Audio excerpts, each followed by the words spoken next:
Hello, everyone, and welcome back to the Altitude Sickness Podcast. This is episode 21. I am Tony, and as always, I'm being joined by Drew and Matthew. How are we all doing? Doing good. Had a good Memorial Day weekend. Sad that it's over, but overall good. Doing good. I collected my second Rockies jersey of all, well, technically third, second wearable jersey. And then as soon as I ordered it, he got put on the IL. So yippee! Brutal timing. Yeah. And the first time I wore it was yesterday, where the Rockies proceeded to not play very well. So that was not very fun. But they still have double the wins they had last year at this point. So I can only cry and moan so much. See, it's all about perspective. It's kind of crazy. Because thinking about where we were last year, right now on Memorial Day weekend, we had 9 wins and we were on pace to lose 135 games. They currently have 20 wins, and we're currently, I think, on pace to lose like 102. So that's still not good, but that is leaps and bounds better than what we were last year. That would be a 17-game improvement from last year, which is insane. And so it's all about perspective here with this year. No matter how bad we are, because we are going to lose 100 games, we're going to be bad. But it's better than it was last year. And so that's all. For being projected only like 102 losses for how poor they've been in the month of May. Yeah. Is a little nice to hear. Yeah. Agreed. Because last week we talked about how they had a 5-13 record as of last week's recording. It's gotten worse. And they now, I guess, would have a 6-17 record, 6-16 record. So like that's still terrible, but that's better. That's 2 more wins in the month of May than we had last year, and we still have a few days to go. Granted, I do not foresee us winning any really of these next few games because they play the Dodgers in Dodger Stadium. But really quick, we could just kind of go through that last series against the Diamondbacks, because honestly, it was just not. It was a really annoying one because the first 3 games were all played pretty close. They were all 3 pretty close. We lost the first one via a walk-off in the was it the 10th inning? I think it may have been just the 9th inning, yeah. Where the Rockies only scored 1 run, and it was on a bases-loaded hit by pitch. It's just really frustrating because I think in that inning alone, we had bases loaded with 1 out, and we only get 1 run off of a gift. Multiple other times problems were happening. They only left 6 on, like left on base for 6, but again, that shows also how bad the offense was. They only had 6 hits in total. They were 1 for 7 with runners in scoring position, but the one didn't even score a run.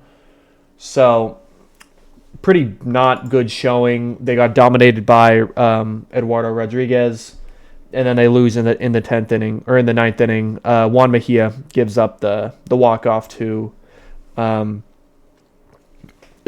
Carroll. The next game, at least, was the one that they won, so that was a better one. But only 3 runs scored.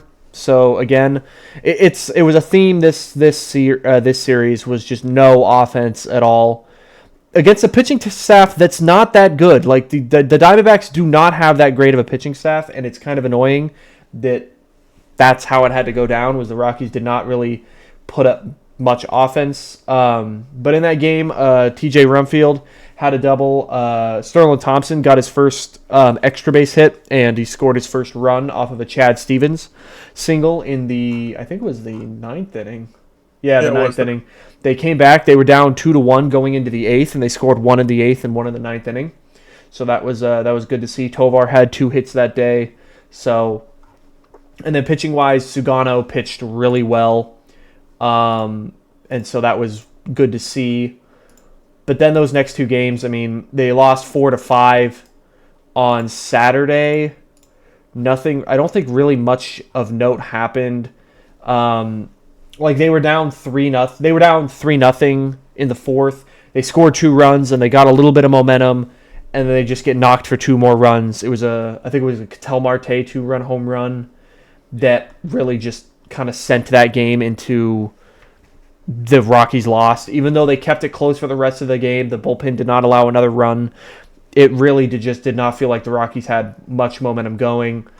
In the 8th inning, at least TJ Rumfield hit a solo home run, and that ended that home run-less streak that the Rockies had, which was tied for the franchise record in terms of games. So that was good to see. And then that last game on Sunday, like we said, like 9-1 blowout. It was never close. Jose Quintana pitched. He only went 1 1/3, allowed 6 earned runs, and then got pulled, and then it was placed on the IL today, which we'll talk about. So just not a good showing. Again, 0 for 5 with runners in scoring position for the offense. They had 6 hits, McCarthy having 2 of them. It was a pretty piss poor showing just from the team offensively in general. I mean, not a lot of runs. What is that? 9 runs in a 4-game series. The fact that you won one of those games is honestly nice. Like it's a plus. The fact that you won one of them.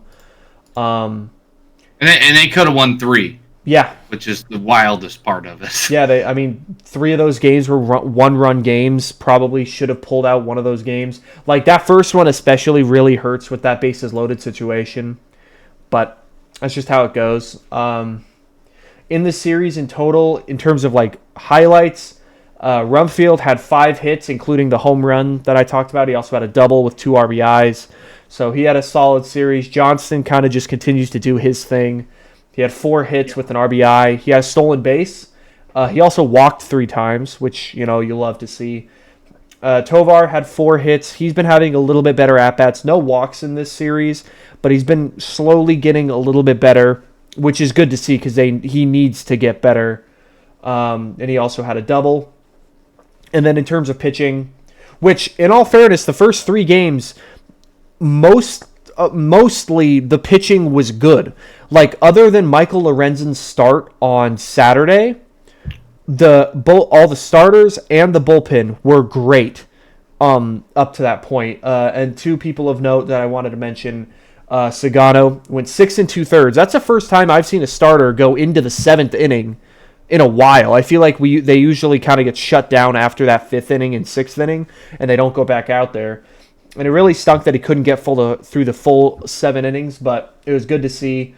Only gave up 2 runs, only struck out 3, but only walked 1. So it was a solid performance against a really good offense. And then Keegan Thompson made his debut for the Rockies after getting called up. He went 2 2/3, did not allow a run, struck out 2, walked 2. So overall, pretty solid performance by the pitching there. And then a few other guys did their thing. I mean, Senzatella I believe he got the win in the lone victory that the Rockies had, so good for him. He continues to do his thing. And so overall, it was a pretty frustrating series, as a lot of them tend to be at this point, just where they're at right now. And it just stinks, again, that they couldn't pull out another win with how solid the pitching was, but it just comes down to that offense just not being able to perform. So, but, yeah. So, does anyone else have anything to talk about with that series? Kind of cut dry. Yeah, not much. I mean, just didn't play the way we needed to. Offense just was not there, not where it needed to be. Yeah, I agree with that. So the next few series, really quick, we talked about. They play the Dodgers for 3 in LA, and then I think they come home and they play the Giants at home. This will be the first time that they play the Giants this year, who they historically are terrible against. So it's a good thing they're in our division, and we play them so often.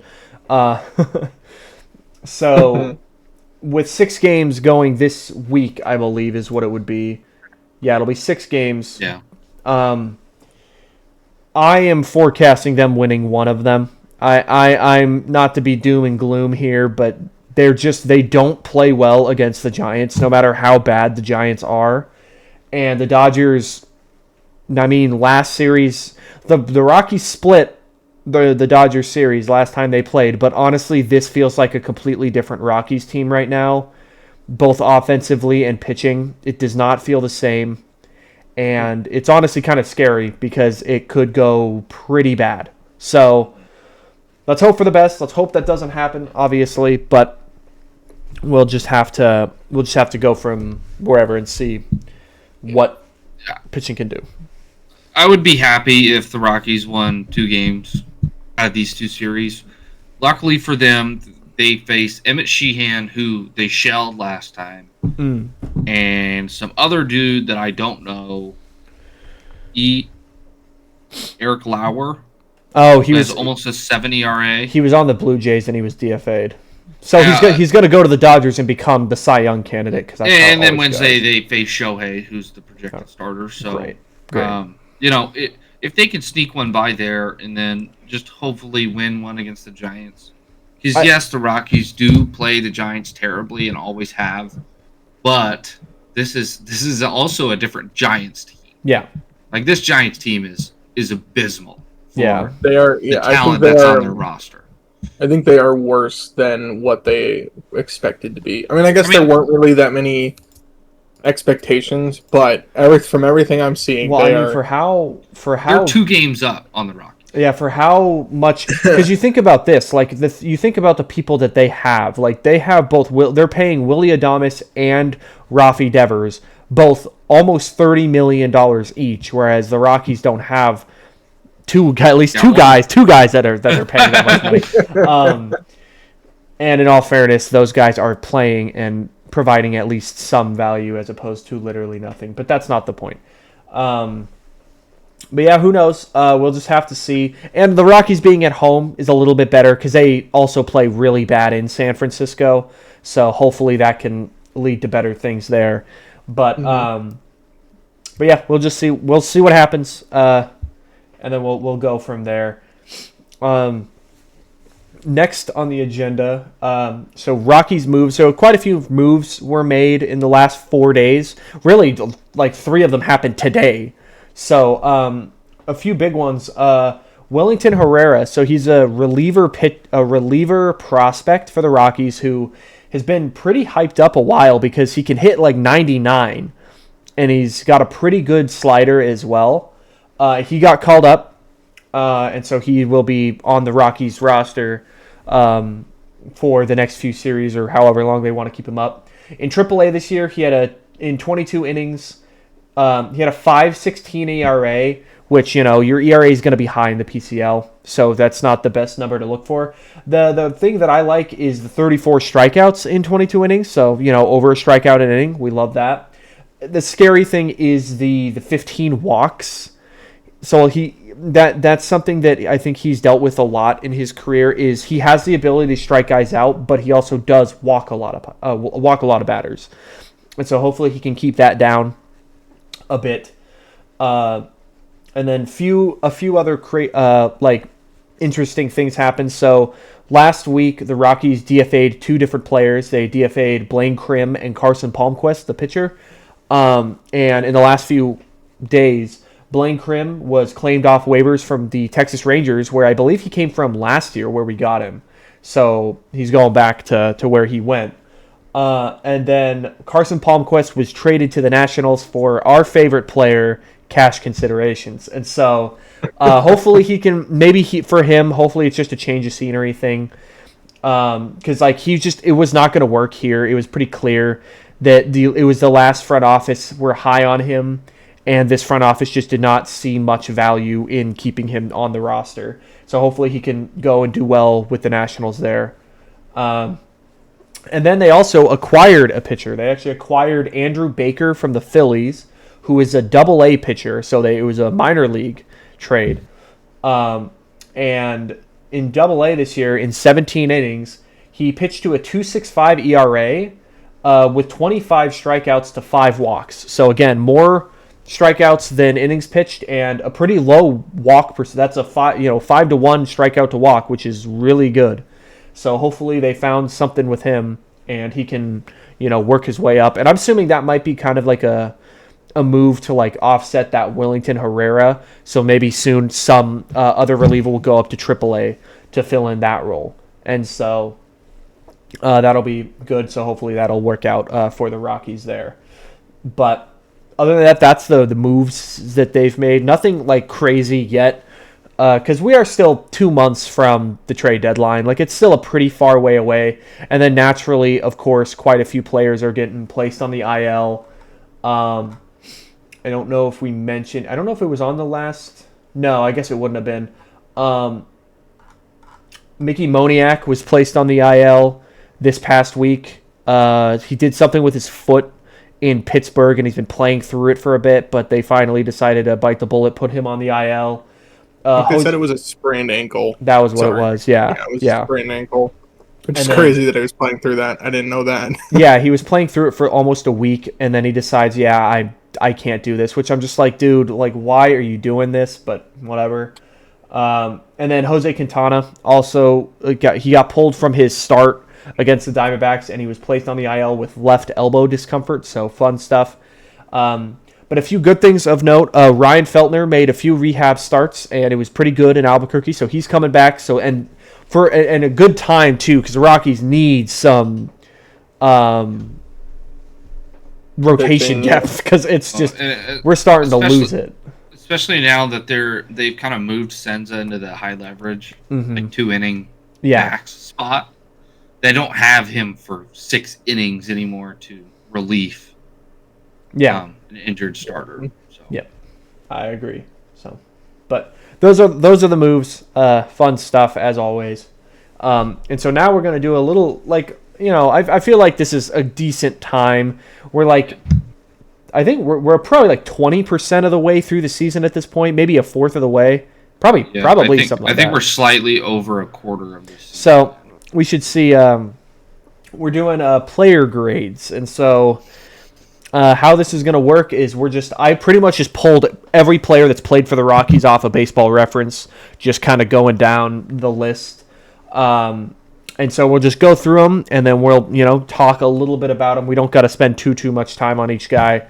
But obviously some guys are going to warrant a little more talking than others, because it does have some players that are, haven't played that much.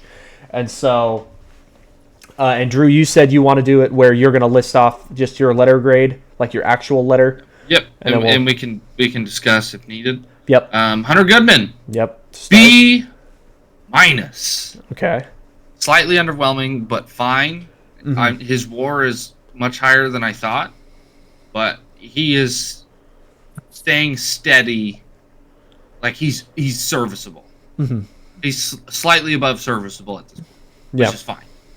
Yeah, I think I'd give Hunter Goodman about a B so far. He's been, probably still our second or third, I would say, best hitter on the team right now. And so that's if that's what he's going to give you, then I'll take that for sure. Yeah, he's at least getting hits.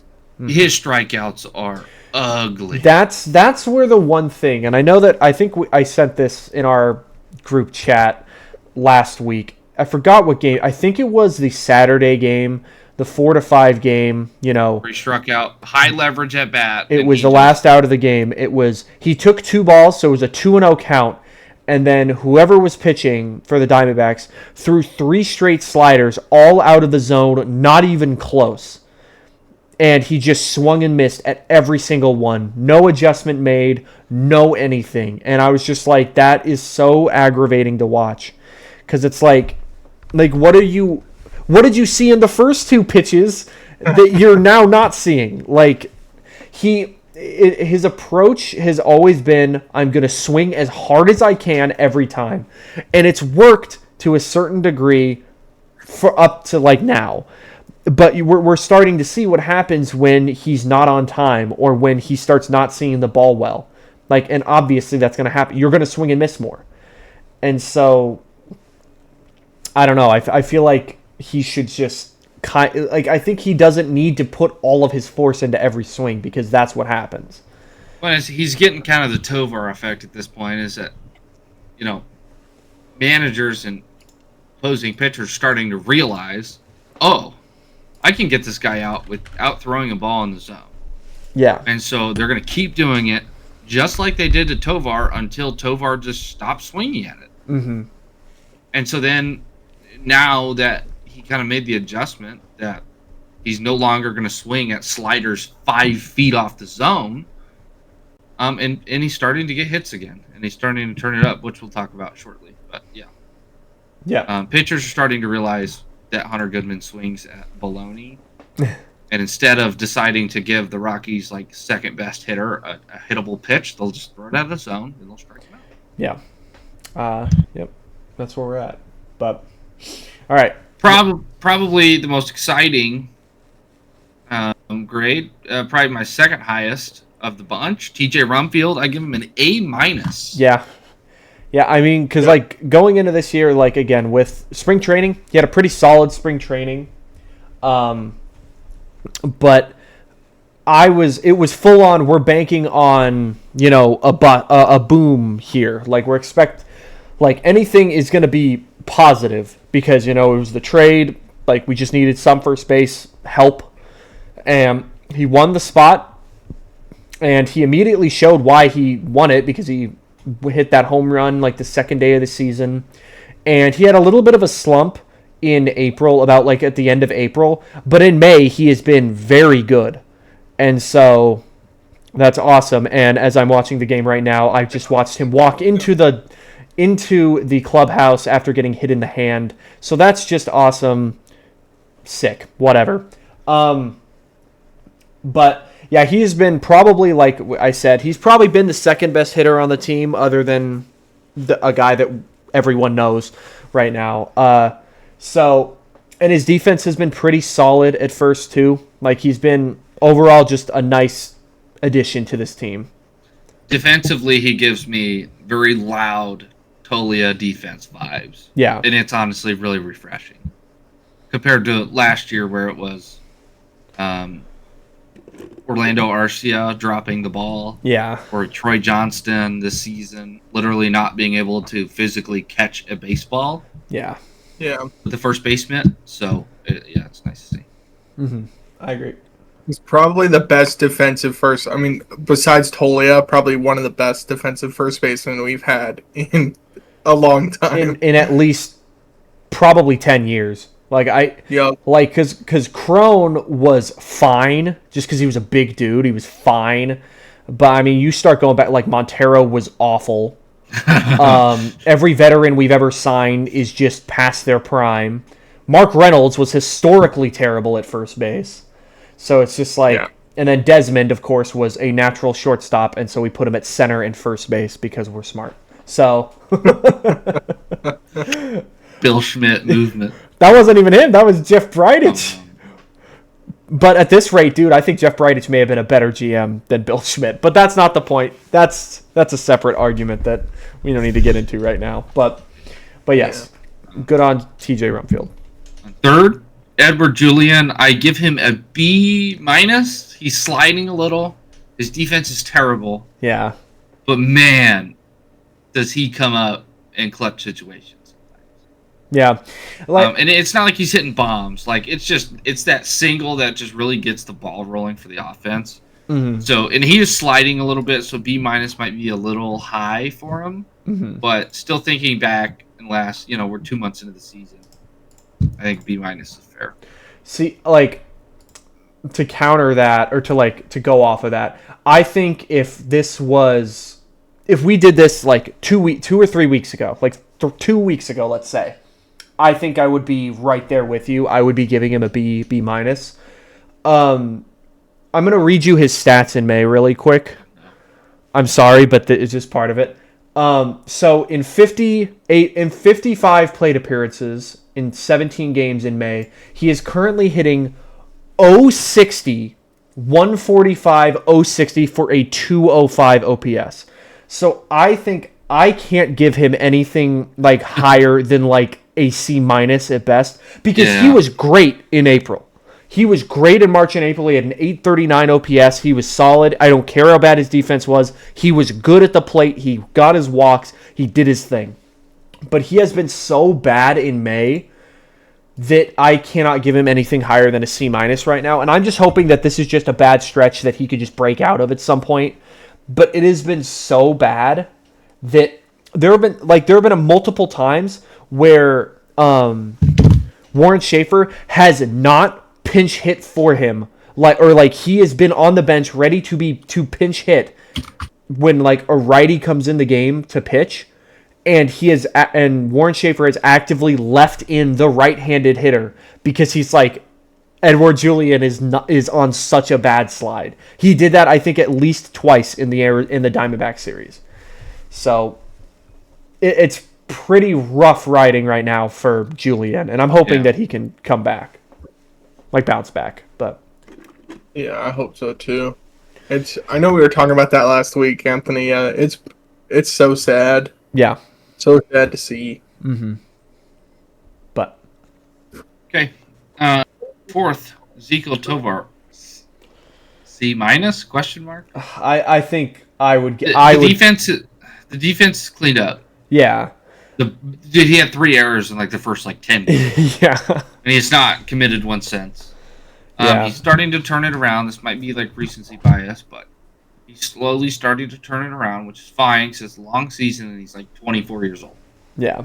So I would probably give him a D+, which is like around that. I would probably give him a D+ because I think his offense has just been so bad. And he's not shown, like, recently he's shown a little bit of, development, getting back in the swing of things. But, like, early in the season, it was like, dude, like, you have learned nothing. Like, have you just not developed at all? Because it seems like he has the same at-bat every time where he'll watch the high fastball and then swing it 2 sliders out of the zone every time. And it's aggravating. But hopefully, like you said, maybe he could just keep building on that and get going. So, Kyle Karros, C+? Question mark. I'll give. He's been fine. He's young. Yeah. That's really the only thing that's holding his grade right now. As he's young and his defense has been pretty good. Yeah. I'm very pleased. I see no step down from Ryan McMahon in him. Mm-hmm. Yep. I don't see any loss defensively at third base between these two. And Ryan McMahon was, defense first guy, and that's why he got traded. Yeah. And he can't hit the ball, so at this point we just have a younger Ryan McMahon. We just have a right-handed Ryan McMahon. That's literally it. Who has a much higher potential because he's like 8 years younger. Mm-hmm. So I'm fine with that. I agree. I think a C is a good grade for Karros because again, like he's not going to be this crazy bat first guy. He will always be a defense first, and he's given us that. And so now it's just let's translate that bat. I know we've talked about it last week, Matthew. His weird obsession with getting into 3-2 counts. Yeah. It's hilarious.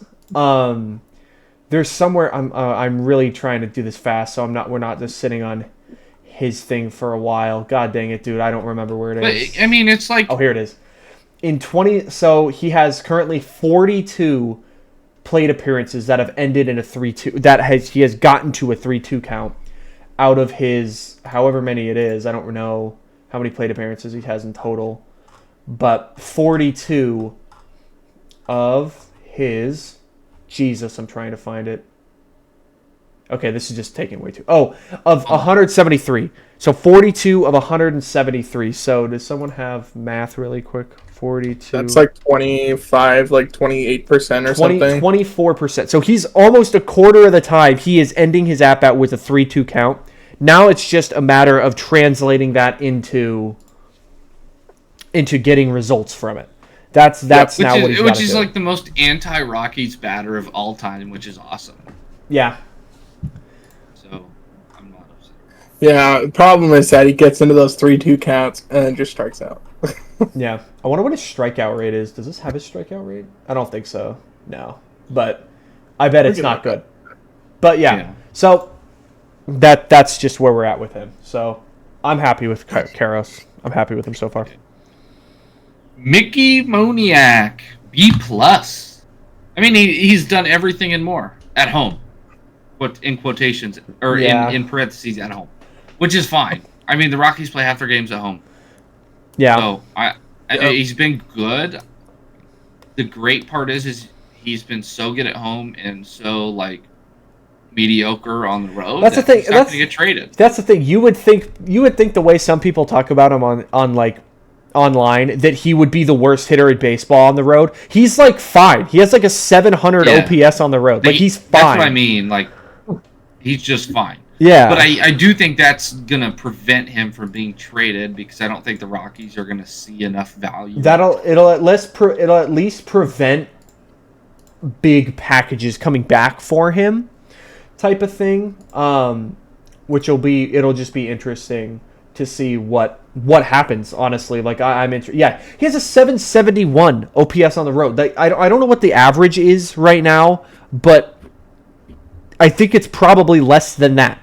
So like you would think that he would be worse, or like so much worse than league average. But yeah, I'm B plus A minus type range here for him. It stinks that he's hurt right now. I really hope that it's not going to be anything more than just a 7-day get back on, or 10-day. What's 7-day? 10-day. And hopefully he'll just be able to come back and be good. So, I don't talk about this one for long. They don't, because I think we've talked about it enough. Yeah. Brenton Doyle, a D minus. Yeah. He hasn't been great on defense. No. Which has been the only thing holding him up at this point. That's. And he hasn't hit the ball at all. Yes, we're going to talk about Jordan Beck, but at least Jordan Beck can hit one throwing arm of a pitcher, while Brenton Doyle can't hit either. See that's the issue, like you said, is his entire thing has been, since he's been in the big leagues, that at least he is a great glove, not just good but great, and he is now below average. And now at that point, it's starting to get to, we may need to start moving on soon type of thing, especially with someone like Cole Carrig coming up who can play center field at a solidly. It's scary and it stinks for him, but at the end of the day, if you're not producing, that's what's going to happen. So, but yep. Got anything on Brenton Doyle, Matthew? Not really. Yeah, there's not much of him to cover. Exactly. Troy Johnston, I have him at a B. Singles merchant. Yeah. Troy Johnston, just whenever the Rockies are getting no hit for like 6 innings, it'll just be him that just rips a 7-degree launch angle single into right field. Yeah. Yeah, I agree. I'd say a B is good. I honestly I didn't know what to expect from him. I didn't know how the Rockies were going to use him. Because if I would have known that this is how he was going to be used, obviously I would have taken him over Zach Veen or even Kyle Karros in that home run draft. But it's just going into the season, that's the thing, is none of us knew how well he was going to play, where he was going to be positioned at, because at that point it was still all, Jordan Beck type of thing. But he's kind of just found his groove, playing some of the worst outfield defense I've ever seen, but playing the outfield at least, and then playing not great first base either. But at the beginning of the season, he was in the first base battle. Yeah. And I hope that Warren Schaefer gets his first base glove and burns it and never lets him play again. Because he has missed so many opportunities for simply not catching the ball. Mm-hmm. That there's a reason why they haven't put him at first base in a while. They'll throw Willie Castro there before Troy Johnston plays first base. Edward Julian. They have Julian there now. Which is fine. As long as somebody... Because at first base, kind of your key role is to catch the ball. Yeah. And for some reason, Troy Johnston's glove... Yeah, we'll blame it on the glove. Yeah. As he said in his post-game, that he ordered a new glove when they went back to the homestand. Yeah, he needs to never touch the first base bag again. No. I agree. Couldn't have said it better. Tyler Freeman. C? I'd say that because the thing with Tyler Freeman that he'll always have is that he's not an extra bases guy. He's an empty batting average in terms of what you get are singles. That's pretty much it. That's all he will do is hit singles for you. And then he's going to play mid defense at best because he's just not that good of a defensive player. He could play multiple positions, but he's not that good at it. He's kind of like Willie Castro, which we'll talk about next. Like those two, honestly, they both kind of fit a similar vibe. I think the only difference, honestly, is that Willie Castro plays better defense and hits for a little more pop than Tyler Freeman. So, yeah, I would agree with a C for Tyler Freeman. But Yeah. Willie Castro, what do I have him at?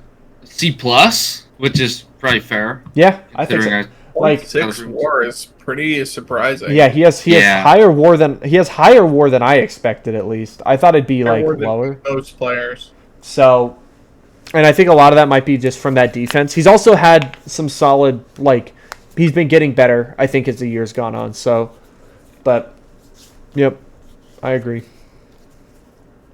Jake McCarthy, A-. Yeah. And just because in center field, I've honestly seen no step down from Britton Doyle. And he's got speed. And he's getting on base. Yeah. Other than yesterday's game, which yesterday he had 2 bad plays.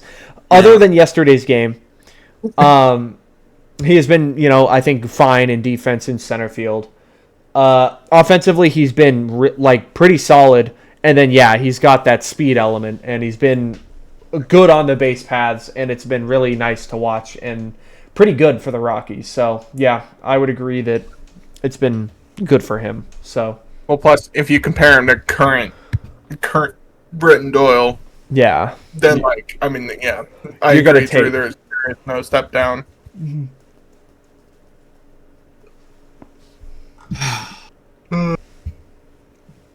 Jordan Beck, F minus. He loses 1 minus from Chris Bryant because he can hit left-handed pitching. That is it. Yeah. He stinks. I don't even want to. Unfortunately, that was a pity IL throw. Yeah. And I'm just going to be honest. It's a pity IL throw to be, you're playing poorly. You're hurt. Yeah. That's the vibe I'm getting really hard from Jordan Beck. And unfortunately, as we've talked about all year, the outfield's full. Yeah. And what's been proven from this front office is that they're not messing around. If you play bad, they're going to get rid of you. Yeah. And we saw it with Blaine Krim. I mean, he was on the roster at the end of the last year. And they threw him away like old trash. So I think Jordan Beck has a very small window coming back. If he still stinks, he's down to AAA and he's getting the Tolia treatment. Yeah, that's his issue. Is he's clearly not looked upon with as much favor, I think, now, because this offense, the front office has shown they are willing to move on from guys that the old front office liked. So that's scary. But I agree. I mean, F. There's nothing else. He really cannot go under anything else. So yeah. Sadly. Yeah. Honestly, I think these next 5 guys we could kind of bunch together. Like, so Brett's really No. Brett Sullivan now is in F. Why? He lost the Rockies a game. Which one? He himself lost the Rockies the game. Because you know why? Catcher's interference. Yeah. Who gets that anymore? Who? I think you're shot. He gets it a lot. Fastball. Oh, I missed the fastball. It's not like it was a curveball in the dirt. It's not a wild pitch. Yeah. He missed a fastball right here, and the guy trots home to home plate, and Rockies lose. Yeah. Like, that is just absurd. And you're a backup catcher. I loved Brett Sullivan in April. But holy cannoli, is this guy worse than Brian Serven? Yeah, Brian Serven. Yeah. He's worse than him. Give me Austin Wins again, please. Because I've never seen a backup catcher play so poorly.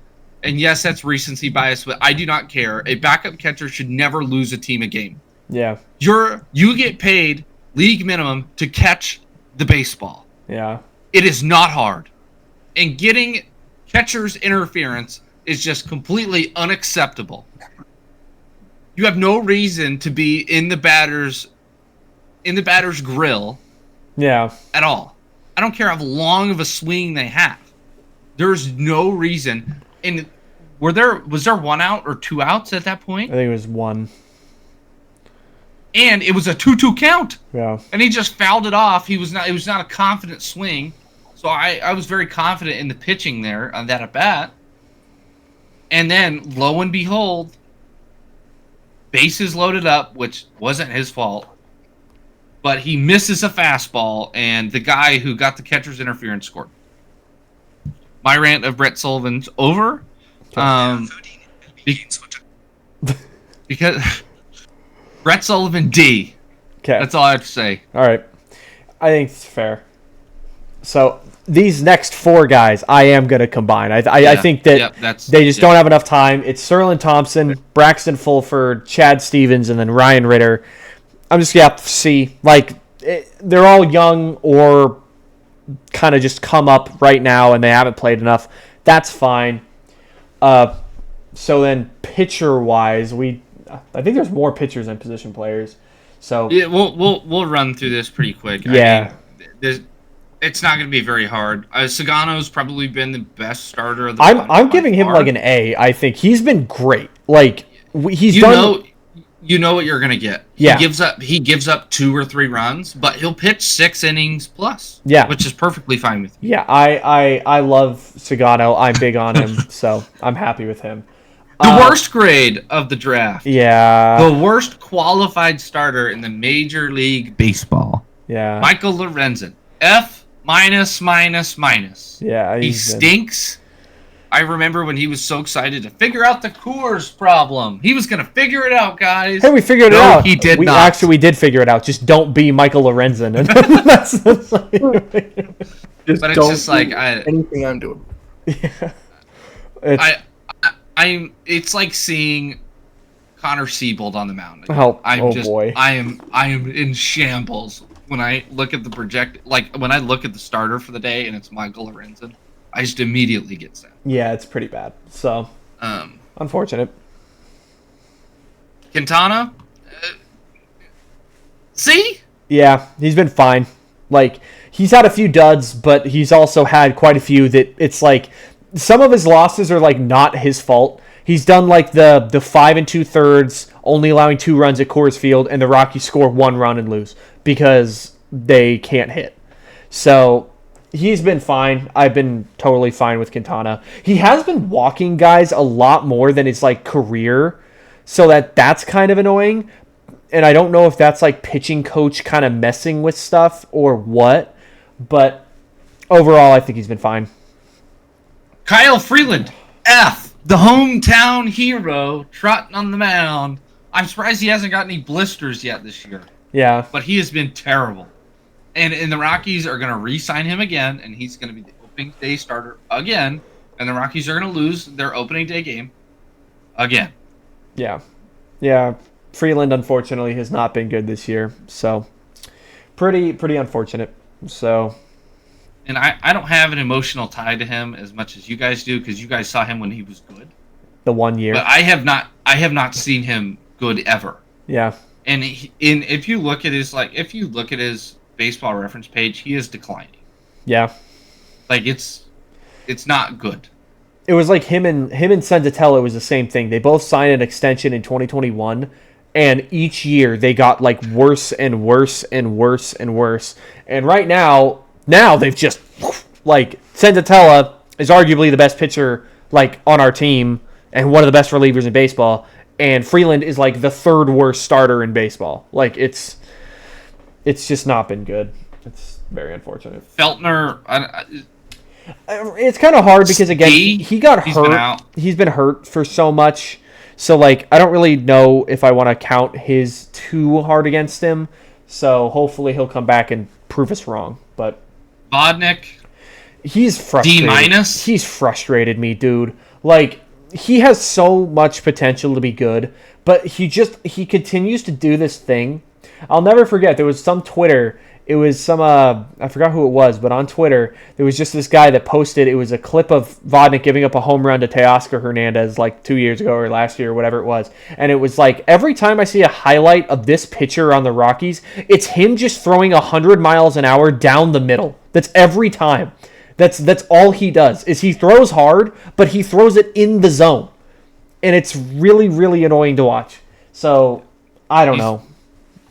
He's either down the middle or 10 feet out. And you can tell what outing you're going to get from Vodnik within the first 3 pitches. He is the second least valuable pitcher on the Rockies. Like, for a reliever to be the second, it's Lorenzen and then him. Yeah. For a reliever to be the second least valuable, that is not good. So, especially who's supposed to be your high leverage one. The guy who has the best grade in today. Highest WAR. We're all eating our words. Yeah. From the beginning of the season. Antonio Senzatella, A. Yep. Not A+. He hasn't been perfect. Yeah. But he has been real close. I mean, I don't even know what else we could ask from him other than just don't give up any runs. Yeah. Because he's just been so good. Like, I don't have his full stats up. Let me grab them real quick short ones because it's just been insane. In 32 innings, he has allowed 4 earned runs. He has an ERA plus currently of 4.18. Where 100 is average. He has a 4.18. That is just absolutely insane. So, good for him. I'm glad that he's thriving in the bullpen. For the love of God, do not get traded to the Padres. Anywhere else. I don't care. I do not care. Go to the Dodgers. Go to the Yankees. Go to the Mets. I don't care. Not the Padres. Please. And that thing I sent you guys was from like somewhat of a reputable source. Yeah, but I know Bob Nightingale has linked them already, so that's awesome. Thank you, but yeah, it's not going to be good if Senzatella gets traded. No, I will lose my mind. I will lose my mind as well. Yeah, but let's be hopeful. I will pray that he will go back to pre-2026. He will forget everything this new pitching coaching has taught him. Yes. Juan Mejia. C+? That's about what he did. B-? That's about what he did last year, where he had a 4 ERA. He was solid. He's been fine. So, yeah. I like Juan Mejia. I'm a big Juan Mejia guy. Baldy Bernardino.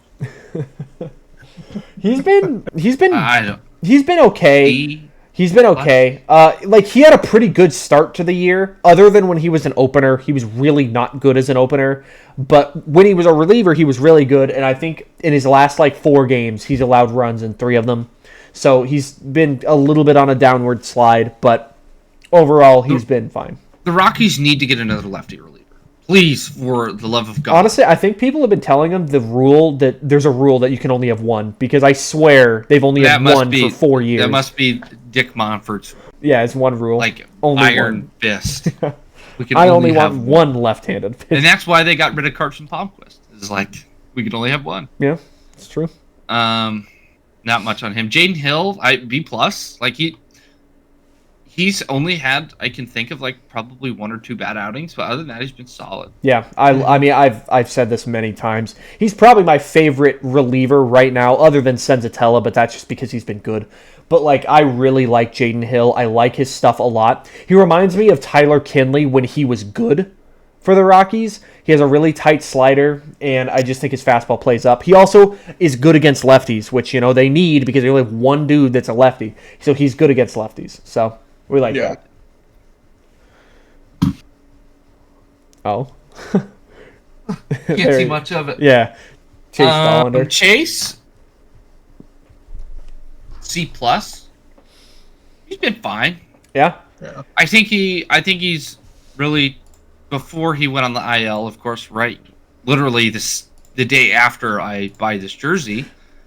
Since he's been a starter, he's been fine. Again, he's young. He's still getting used to the big leagues, and with the new pitching coach. I think he's been good. I'm not upset with his play at all. He's had a couple bad outings, but that's the thing. Honestly, at this point, who doesn't? He had a stretch there.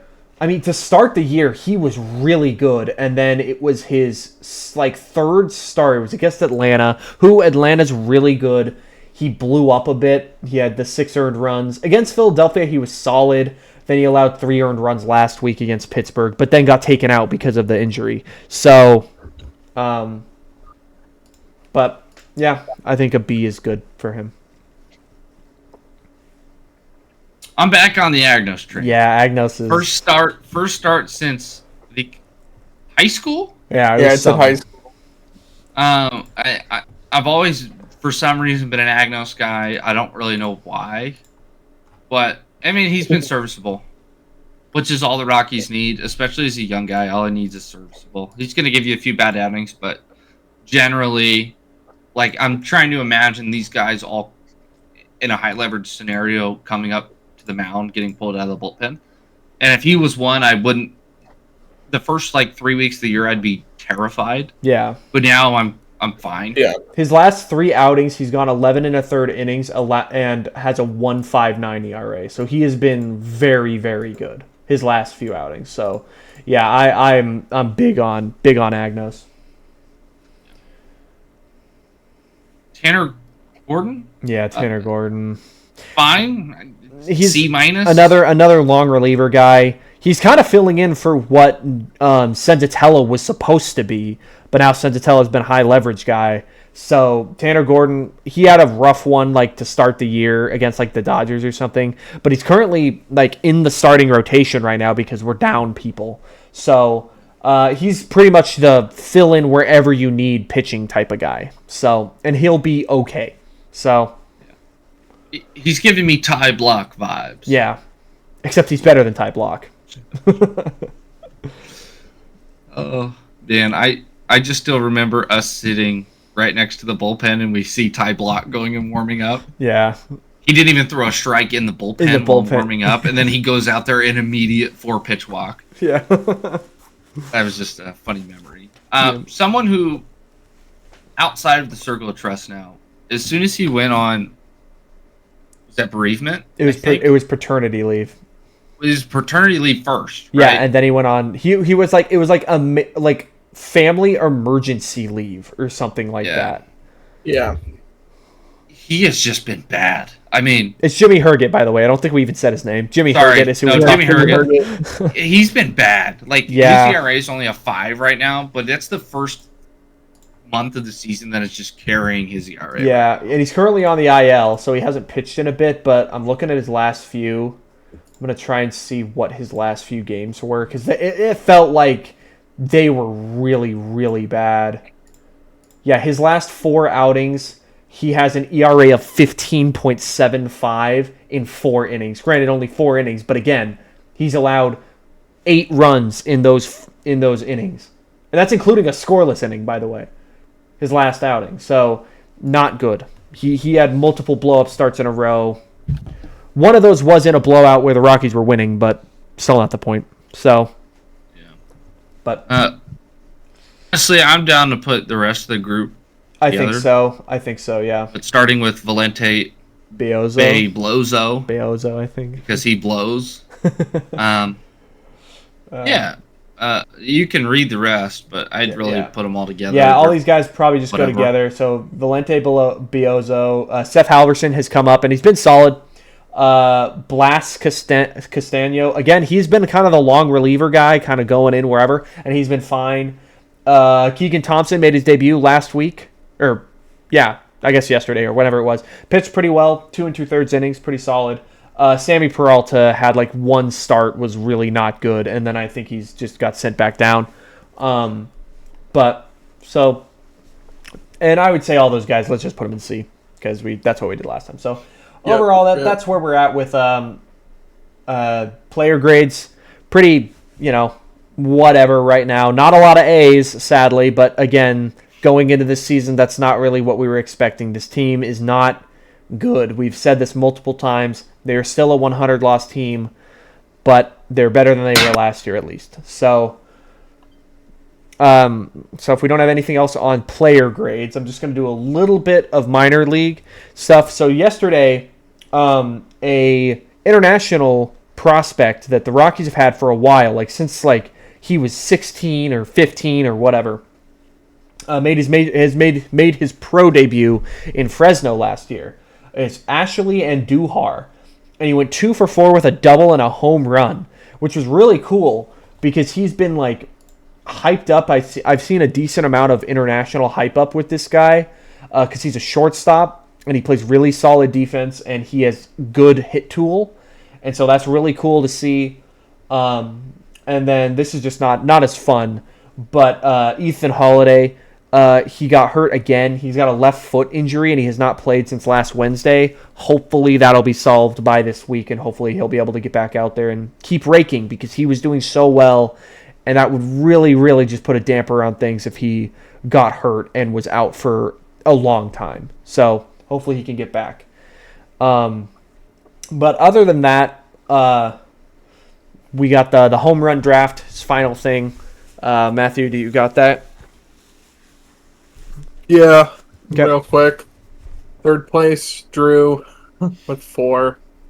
Unfortunately, I'm really not trying to make fun of you when I say it. I just don't know how else to say it. I just can't wait to live with this for the next 4 months.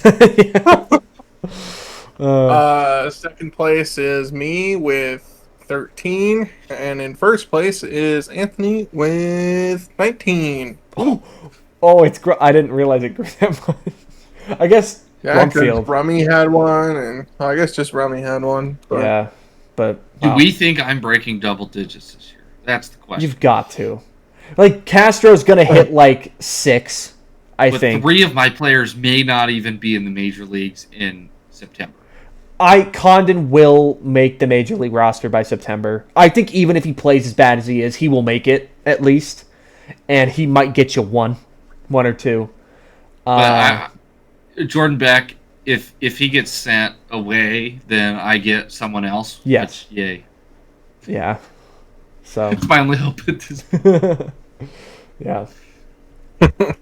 But yeah. All right. Well, fun stuff. Fun things going on with the home run draft as always. But other than that, I got nothing else. Like I said, a little bit of a short. I said shorter. We went an hour, but in terms of like series to talk about, a little bit shorter, just because we only had one. But we'll be back next week, as always, next Monday. That's the plan. Does anyone else have anything for the good of the order? No. All right. All right. Let's make it a good week. Make it a good week. Oh man, we got a little bit of a shorter week though. Oh, I guess like non-Rockies related, a shorter week. Oh, like work week wise, yeah, we got a little bit of a shorter one, which really feels like it makes it feel like it's gonna be longer because I feel like shorter weeks feel longer than normal weeks. So, but we'll see how it goes. Hopefully, good Rockies week, but probably not. But anyways, as always, go Rockies, and we will see you guys in the next one. All right, bye.